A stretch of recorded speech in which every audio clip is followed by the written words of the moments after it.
Les Dominicains au Rwanda. Méditation du mercredi de la 7e semaine de Pâques. Qu'ils soient un comme nous-mêmes. Chers frères et sœurs, loué soit Jésus à jamais. Alléluia. En ce 7e mercredi de Pâques, nous écoutons Jésus prier avec insistance pour l'unité de ses disciples. Père Saint, garde mes disciples unis dans ton nom, pour qu'ils soient un comme nous-mêmes, dit Jésus au Père. Et Jésus développe sa prière en 3 demandes importantes. Que ses disciples soient comblés de sa joie, qu'ils soient protégés contre le mauvais et qu'ils soient sanctifiés dans la vérité. Nous trouvons un bel écho de ces 3 demandes de Jésus dans les adieux que Paul adresse aux anciens de l'église d'Éphèse.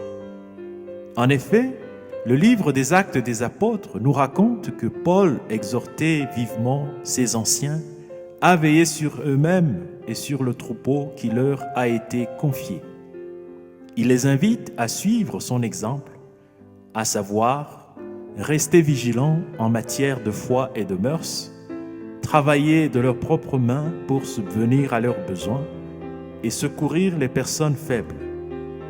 Ainsi, grâce au conseil de Paul, l'église d'Éphèse, constituée de chrétiens d'origines diverses, a pu garder son unité et sa vitalité apostolique. En ces moments de déconfinement et de reprise économique progressive, la prière de Jésus pour ses disciples est plus que d'actualité. Certes, la pandémie du Covid-19 nous a rappelé que nous faisons partie de la même humanité, dans le meilleur et dans le pire. Mais nous avons besoin du secours de Dieu pour garder l'unité et la solidarité durant la période très délicate de l'après-Covid-19.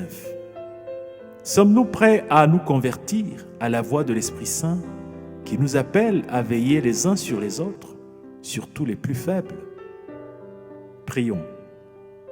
Seigneur Jésus, tu t'es donné totalement à ceux que tu aimais, y compris nous-mêmes.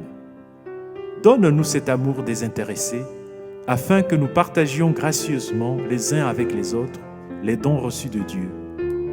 Toi qui vis et règnes pour les siècles des siècles.